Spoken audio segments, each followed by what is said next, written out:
প্রিয় দর্শক আসসালামু আলাইকুম। ৩০০ আসনের সমঝোতায় এনসিপি যাচ্ছে জামাতের সাথে। এনসিপিকে এনসিপির প্রতি আমাদের মান ছিল, অভিমান ছিল। কিন্তু তারপরও মনে হয়েছিল যে তাদের আদর্শ ঠিক থাকবে। তরুণদের আদর্শ, তরুণদের প্রতি যে বিশ্বাস, সেই বিশ্বাসটা আমাদের ছিল এতদিন পর্যন্ত। আমি গত বছর যখন বাংলাদেশে গিয়েছিলাম, তখন কয়েকটা টেলিভিশনের টক শোতে আমি অ্যাটেন্ড করেছিলাম। তখন এনসিপির ঠিক এখনকার যে চেহারাটা দেখতে পাচ্ছি না, ঠিক ওই চেহারাটা মনে হয় যে আমি ১ বছর আগেই দেখেছিলাম। আমি টক শোতে এই কথাগুলোই বলেছিলাম। তখন আমাকে মানুষ অনেক বকাবকি করেছে। আমার কেন জানি মনে হয়েছে যে এরা এরকমই। হুম? ৫ই আগস্টের আগে এরা আন্দোলনে ছিল। সেটা নিয়েও কিন্তু বিতর্ক আছে, কিন্তু যাই হোক সব বিতর্কের ঊর্ধ্বে উঠে তারা আন্দোলনে ছিল এবং তারা আমাদেরকে একটা রাস্তা দেখিয়েছে। ফেসিবাদ থেকে আমরা মুক্ত হয়েছি। কিন্তু এর পরের পরিস্থিতি কিন্তু একদম মানে পুরা আলাদা ওদের চেহারা। এবং হিসাব নিকাশ করলে দেখা যাবে যে আওয়ামী লীগ ১৫ বছরে কি করেছে? ওরা সেই ১ বছরে এই যে উপদেষ্টা মণ্ডলী আর এনসিপি ১৫ বছরকে ছাড়িয়ে গেছে তাদের দুর্নীতি। তারপরেও আজকে যে মানে তারা যে ক্ষমতার লোভ করছে, সেটা আরো অবাক কাণ্ড। তারা ক্ষমতার জন্য তাদের আদর্শকে বিক্রি করে দিয়ে তারা জামাতের সাথে যাচ্ছে। যেই জামাতকে ২ দিন আগে এই জামাতের সবচাইতে বেশি সমালোচক তারা ছিল। জামাতের দোষগুণ তারা আঙ্গুল তুলে দেখিয়েছিল। সেই জামাতে তারা ভিড়তেছে কিসের জন্য? ৩০ টা সিটের জন্য। এই ৩০ টা সিটে কি ওরা জিততে পারবে? মানে যেই ৩০ টা সিট ওদেরকে দেওয়া হবে জামাতের, সেই ৩০ টা সিট কি নিশ্চিত যে সেটা জামাতের এবং তারা জিতে আসতে পারবে? আপনারা কি মনে করেন? তো তখন তারা তারা তো এখনো জুতা খাবে। ঠিক আছে? অলরেডি জুতা খাওয়া শুরু হইছে। তখনও জুতা খাবে। ওদের ৫ই আগস্টের পরে ওদের যে চাঁদাবাজির খবর, যে একেকজনের যে তেলতেলে অবস্থা এবং দল গঠন করার পরে তাদের যে অবস্থা টাকা পয়সা নিয়ে, তাতেই কিন্তু মানুষ অনেকটাই বিরক্ত ছিল। তারপরেও মানুষ ভালোবাসছে ওদেরকে। যে ওরা তরুণ, তারপরেও দেখতে চাইছে যে তরুণরা অন্তত সৎ হবে। একটা বিশ্বাস ছিল যে তরুণরা আমাদেরকে পথ দেখাবে। তারা বলেছিল আমাদেরকে নতুন রাজনীতি শিখাবে।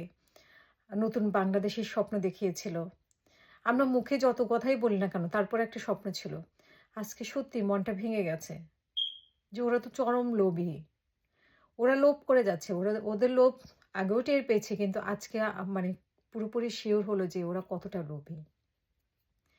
আমার মনে হয় আমার মতো প্রত্যেকটা মানুষ কষ্ট পাচ্ছে যে তরুণরা তাদের আদর্শ থেকে বঞ্চিত হয়ে যাচ্ছে। তাহলে বাংলাদেশের মানুষ আসলে হতাশ। আমি বলছি না যে মানে জামাতেরও কিছু আদর্শ আছে। একটা দলের সবকিছুই ভালো না, একটা দলের সবকিছুই খারাপ না। কিন্তু এনসিপির একটা আদর্শ ছিল। অনেকেই হয়তো আমার মতো চেয়েছিলেন এরা বিএনপির সাথেও না যাক, আওয়ামী লীগের সাথেও জামাতের সাথেও না যাক। এরা নিজেদের যোগ্যতায়, যেটা ওরা বলছিল যে ওরা কয়দিন আগে নাহিদ বলছিল যে মানে আমরা ক্ষমতার জন্য না, আমরা হাঁকে জয়যুক্ত করানোর জন্য আমরা নির্বাচন যাব। এই ১ সপ্তাহের মধ্যেই পাল্টে, মানে তাদের সব কথাই মুখের। তাদের সব মানে অন্তরে তাদের আরেকটা, মুখে একটা। তাদের অনেকেই কিন্তু মানে নারাজ এই বিষয়ে। কিন্তু তাদের হচ্ছে যারা নারাজ না তারা কি? তারা হচ্ছে তাদের ক্ষমতায় যেতে হবে। কিন্তু এইটার পরে যে ক্ষমতায় যেতে পারবে সেই নিশ্চয়তা কি জামাত তাদেরকে দিতে পারছে? বা তারা কি নিশ্চিত হতে পারছে যে জামাতের সাথে জোটে গেলেই তারা ক্ষমতায় যেতে পারবে? এরপরে তারা জনগণের কাছে কি মুখ দেখাবে? তারা কয়টা সিটই বা পাবে? আর না পেলেও বা কি হবে? আর ওই যে ২ উপদেষ্টা, ওদের খবর কি? ওদের তো মানে কোনো এই যে দুর্নীতির কোনো খবরই নাই। এরা যে ক্ষমতা ছাড়লো, এদেরকে দুদকও তলব করে না, মানুষও এদেরকে প্রশ্ন করে না। এই ২ টা তো বড় বাটপার। এই ২ টা তো এতদিন ক্ষমতায়, একদম তাফসীল ঘোষণার আগ পর্যন্ত এরা ক্ষমতায় থেকে লুটপাট করে খাইছে। ওদের ১৪ গোষ্ঠী লুটপাট করে খাইছে, ওদের বন্ধু-বান্ধব সবাই লুটপাট করে খাইছে। ওদের কড়া গন্ডায় হিসাব নেওয়া উচিত, কিন্তু আমরা ভুলে যাই আসলে।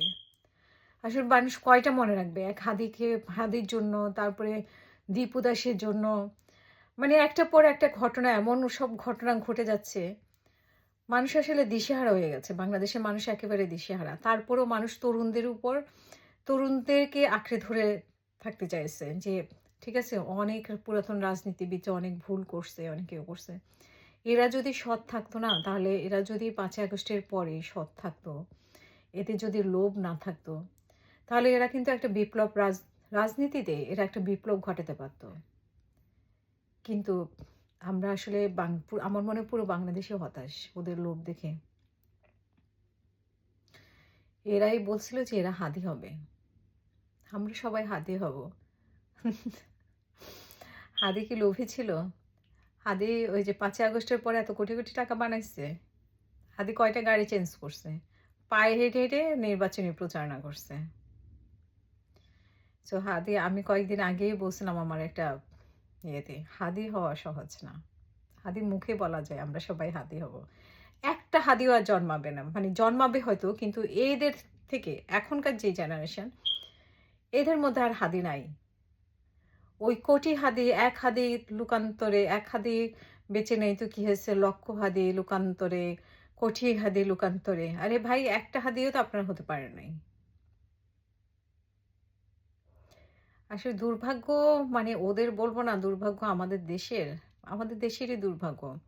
সাধারণ মানুষ, আমরা সাধারণ মানুষ বোকা মানুষ, আমরা শুধু মানে তাকায় তাকে দেখা ছাড়া, এদের কাণ্ড দেখা ছাড়া, আর এদের ওই যে এরা মাইক হাতে এরা যে কথা বলে, গা নাচায়া চোখ ইয়ে করে, চোখ বড় করে, এগুলো সব বলি।